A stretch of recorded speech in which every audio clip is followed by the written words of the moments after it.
now time for Bradford and Brooks, a civil discourse about civil affairs in Bardstown, Kentucky, and around the world. Please welcome your host for Bradford and Brooks, Margie Bradford and Jim Brooks.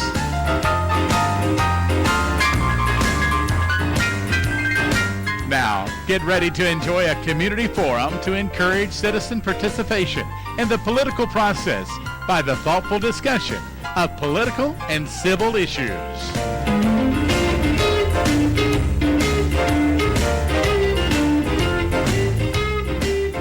Also, streaming live at WBRTcountry.com.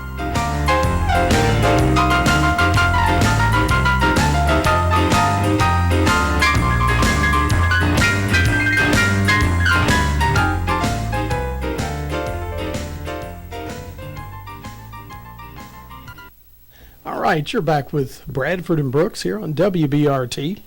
Jim Brooks and my co-host Margie Bradford. We're back, and during the break we changed the person in the hot seat over here. We've got our Frank Thompson, candidate for Bardstown mayor. Good morning, Frank. Good morning. Good morning. Glad to be here. Well, it's great. Thank you for taking time to. Well, I've got to plenty join of our- time. As a retired guy, I got plenty of time. Of course, it's not as much time because with my BA, my American Legion work, and the other stuff I do around town. But I got to stay busy.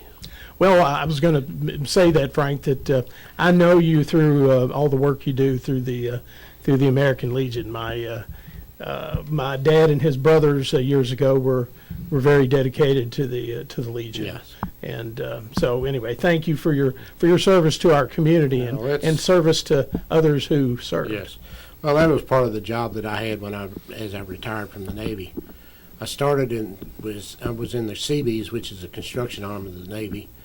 I wound up being the assistant company commander or acting company commander and a company chief for a 275-man horizontal construction company, which handled maintenance, equipment, personnel, admin, the whole 9 yards, and left that job and was asked by the executive officer to become the command master chief. And a lot of people don't understand that job. That job is the liaison between the commanding officer and the troops. You want to keep your troops out of trouble, protect them. So that's the way I feel with the city. I want to try to let the people in the city know that there's somebody in office looking out for them. Well, Frank, what do you think is the major issue in this mayor's race? One of the issues that I want to try to address is, there's two or three of them. But one, I want to be able to honor our veterans. We seems to not want to honor our veterans in this community. I'd like to see a veterans parade and maybe a 4th of July parade. The other is I want to see something for the kids to do. We've got maybe one skate park, one swimming pool that's open for a little while, but I'd like to see cheapest way to go to start. I'll put a putt-putt golf course in, and maybe a bicycle motocross or bicycle cross track in, and maybe even a motocross track in. We've got 6.5 acres over there at the Newcomb place. We got places to put stuff, and let these kids. Because one of the problems that I heard you talking about drugs. One of the problems that we have is the kids got nothing else to do, and if they have nothing else to do, then they want to start experimenting with stuff, and that's what I want to see. That give them something to do. I've got a sport that I'm engaged in quite a bit, and I don't have time to do drugs.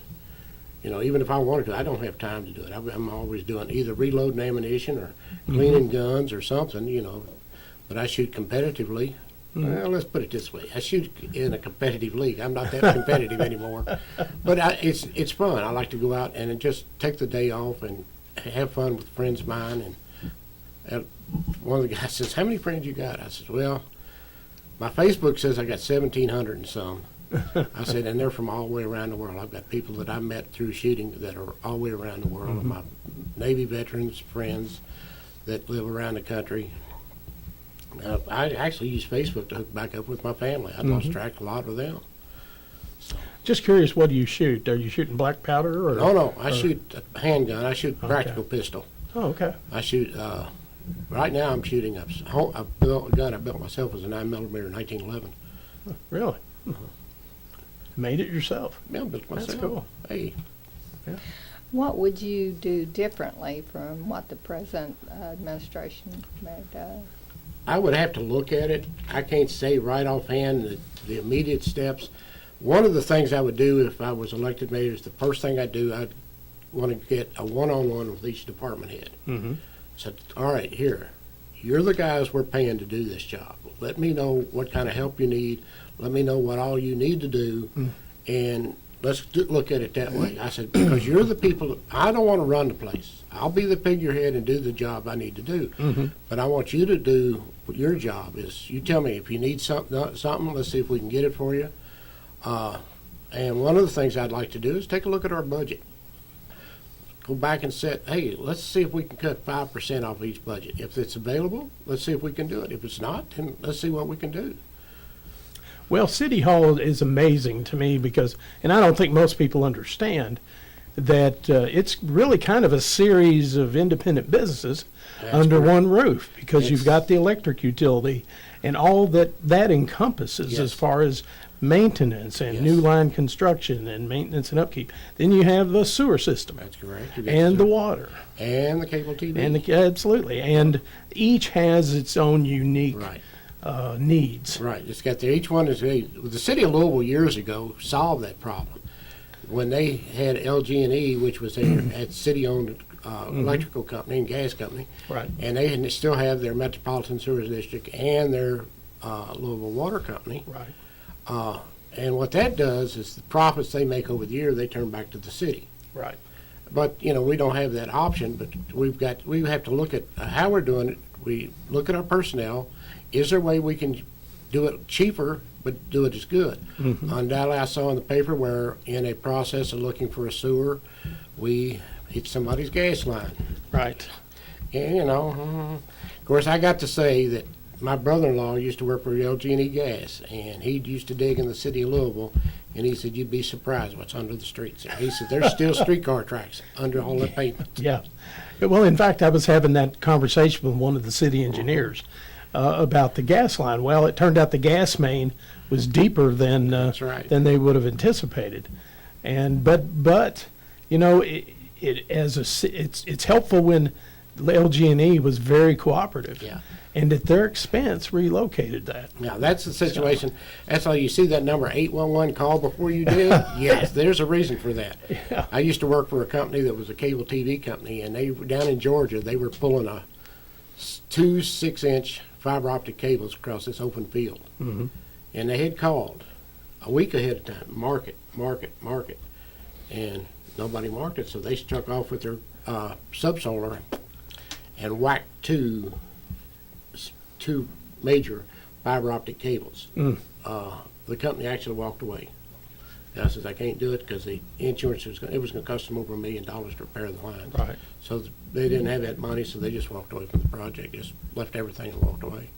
But that's what you got to look at. You've got to be sure, granted, utilities is a problem. We've had problems with utilities in this town. It's just growing. When you grow as big as we've become. Sure. Like I was telling somebody I was talking to yesterday, when I first came to town, there used to be a city sign that says City of Bardstown there if you cross the railroad tracks. That's right. 1,400 people in town. That's right. Like I said, I've been in town. I started bowling. I came to Bardstown because of the Parachute Center. Mm-hmm. And I fell in love with the town. I've had offers to move out 2 or 3 times, and I want to stay where I am. I just got so many friends here in town. I used to know the man that worked at the post office until he retired. I still know him and his daughter. Mm-hmm. So I know, I've seen, when I first got married, I was down here, and I brought her to town, and we'd go through town, and people would be waving at you, and she says, do you know everybody in town? I said, undoubtedly I do, because they're all waving at me, yeah. But that's, especially, if you're ever going to move to a town, the first place you want to do is hit a bowling alley and start bowling, because that's the people you want to meet. Right. Right. Frank, what skills or experiences do you have that you think would qualify you for this position? Okay, you're talking about skills, we're talking about management. And That's what it is. In the military, when you start up through the military, when you get to E6 with the first class, you start working and managing projects. And when you go to E7, 8, and 9, which I made it to E9, that's all my last 2 is 8 and 9 was nothing but management. Like I said, I was company chief and acting company commander. I had an equipment officer there that was responsible for actual physical responsible for the equipment, but the other responsibilities of the operation of the company was me, handling all the personnel and all making budgets. I had to turn in a yearly budget to the battalion, how much money I needed to operate. I turned in my budget one year and I said, I need $40,000. And he looked at me and said, we only get $44,000. I said, I don't know what you're going to do with your $4,000. But we went back and redid it. But, you know, I went shop for the best I could get and ended up settled for what we could get. Right. But I do have the management experience of being in the military, So you were a career Yes, ma'am, 30 military. years. Yes, 30 years.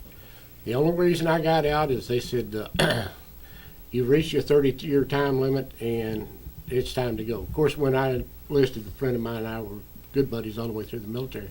And we decided 30 years is enough. You know, some people stay longer, but 30 years is enough. Let the younger people come in and do it. Make room. Yeah, make room for the younger people. Of course, I keep in track with all my friends and stuff. And I love talking to, last month I was at a reunion up in Louisville with my active duty battalion. And you see how far everybody's come from the time we were in Cuba in 64, 65. And that's amazing. I went back there. I got able to go back there doing an American Legion visit. And that was, first question I got asked was, ask Chief, has it changed much? I said, not a lot. I said, the laundry's still where it was 50 years ago. So were you a CB the whole Yes, ma'am. time? Yes, ma'am. The reason for that being, my dad was one of the original CBs. He was in the 84th Construction Battalion. And I knew from then on, like I tell them, I'm a Navy paid for born, Navy paid for my birth. They probably wound up paying for my burial. But I was always wanting to be a CB. And then when the recruiter came around, he says, you want to join the Navy? I said, only if I can be a CB. My uncle, my maternal uncle, was a CB in the Second World War. Yeah, there's a lot of us, Very. a lot of them out there.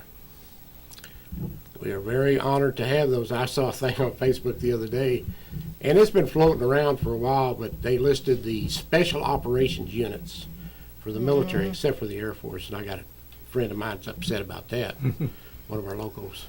But they now list the CBs as a special operations unit for doing the construction that we do overseas. We do construction. You hear about the Battle of Guadalcanal. What you don't yeah. hear is MCB 6, Naval Construction Battalion 6, was in there, and they were building runway and repairing that runway while it was still being bombed and shelled. That's where our rapid runway repair was designed. A lot of people don't realize that the 2nd Battalion that was on the first wave at Iwo Jima was MCB, or Naval Construction Battalion 133, with CBs. And that came about because the general was standing there looking at his table of allowances. His 2nd Battalion to go in was supposedly another Marine battalion, but they were sitting on the ship with a MeBic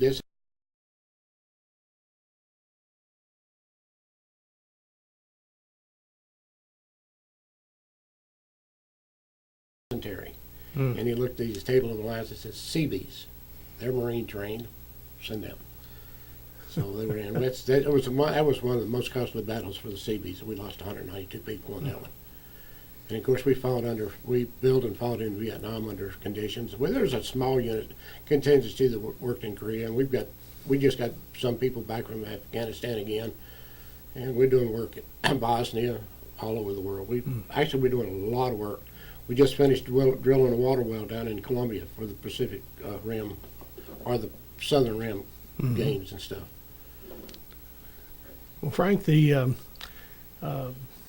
seem to have a good handle on the city as far as all the different operations it has, and you bring to bear a lot of management experience. What's your management style? I know that I've worked with managers who were, I would have to just call them micromanagers, and then I've worked with some really great ones who said that it was their job to stay out of your way to do the job you can do, and they empower the employees to do the best they can and stay out of the way. My management style is, look guys, I'm here to be the help that you need. You're getting paid to do the job, do the job. If you need help, come see me. We'll figure out some way for you to do your job. Case in point, I had a young fellow that was a builder. We were to lay 6,000 feet of sidewalk at Barbers Point, Hawaii in '86. And I put him in charge. And he was one of those that about the time he'd think he could reach the limit, somebody take the job away from him. And I told a friend of mine they wanted to. I said, no, let me give him one more chance. I said, I'm going to give him about another 20 minutes. And in that 20 minutes, he decided he wasn't going to lose the job because his name was on it. And he turned out to be one of the great project leaders. He kept his job, kept the job up and running on time. We finished a 6,000 feet of sidewalk in less than a month with another detachment, which they weren't expecting to do that for about another 2 months. But you know, my message is, well, I like to use the phrase basically lazy. I don't want to do your job. You're getting paid for it. And that's the way I've operated. I'll be there to help you if you want. So they come to me and say, we need to get this done. I'll go out there and tell the truth. I said, look, we need to get this done. Somebody said, well, how do you want it done? I said, that's your job. And then if you have a problem, come to me. We'll talk about it. Well, it sounds like you've done a lot of problem solving and been and handling resources Right. for the people that do the work. And that's the thing of it is, you make them good. When I went to the battalion, the last battalion I went into, I took over A Company, and I had about 6 young troops that I had very serious doubts about whether they were going to make it and make it at all. And in the space of 2 years that I was there, well, actually in the space of 1 year, they all developed, and they're very good fellows now. They're great workers. They're great dads and great parents. But just to the matter, I gave them I said, they said, how do you want me to do it? I said, you do it yourself. If you need help, let me know, but otherwise you do it. You're in charge. Mm-hmm. Well, right in, we're getting almost to that Yeah. time. You're getting that magic moment up there. And our last question usually is, this is your chance to state to the voters, why should the voters choose you over your opponent? My view is, I want to be able to be there in the city. I want to look out for the guys that are sitting there that living in the trailer parks, or who's living in small homes, who don't make a lot of money. I'm going to try to see what they can do in the town. Of course, mentioning the trailer parks, I got to say I got a definite love affair for trailer parks, because I've lived in Rogan's for 45 years. So I think I'm now the oldest one to live in the trailer park as far as time. But yeah, that's what I want to try to protect our citizens. I know we've got people out there that want to do everything. My goal is, one of the things I would like to do in this deal is, I have approached the radio station about, if I become mayor, I would like to have a 1 hour a month to sit and take a call-in show from people, and in that time also 1 day a month, let's say we'll have a night with the mayor. You got a problem, come see me. We'll talk about it. If I don't have an answer, we'll find an answer for you. And that's the way it is, you know. Well, it sounds like a good way to keep in touch with the voters. That's the way to do it. You got to talk. The fact is, I talked to one for about 2.5 hours yesterday. We had a very lengthy discussion, and that was just, he wanted to know my view, and we discussed a few things. And anytime anybody sees me, I tell you what, the people at Walmart love me, because that's, you know, I treat all them people with respect and everything. So that's the way I do all the people in town. You know, I'd like to treat everybody with respect. So I'd very much like your vote for mayor. I'm the number 1 on the ballot. That was interesting. We would go to the pill pool, and she says, well, you're here and he's not, so you pull. I pulled. My name was first. But that was something that I had. That's what you call the luck of the draw. That's something that I had not witnessed before, because 2 years ago when I ran for council, I was out of town and couldn't make it. And it's really interesting the way it's done. Yep. It's very fair. And Yeah, it is. All right, well, Frank, we're down to the last minute and a half. Thanks for taking time to come in. I've got like I said, I got all the time in the world. I'll make up time. Like I said, I can do whatever I need to do. Fortunately, one of the station staff and she works with me on the veteran stories. And once the election's over, we'll get back into doing that again. Because what we want to do is, we want to make sure every veteran that wants to tell his story gets it archived to the library. Right. I just turned in, and this is not running for mayor or anything, this project was long before I decided to run. When I worked on a veterans booklet for Veterans Day, because that's on a Sunday, there will be a piece in the paper, a pamphlet or something in the paper with all the veterans that sent me pictures and when they were in, where their hometown is. And at the last count, there was about 125 people Wow. sent them in. A lot of them don't want to be in because, and then I have some that are going to get mad when they're not in because they didn't get in on time. But I want to make sure that everybody that needs to be honored needs to be honored. All right. And you got to understand, a lot of these people don't realize the American Legion has a great deal to do. WBRT Bardstown, 1320 AM and 97.1 FM, All right, the well, most Frank, we're out of listened to time. radio station Thanks in for coming Nelson in. County. We'll see you on the campaign trail. Yeah, we'll be there. All right, that's it for Brad. Radio News.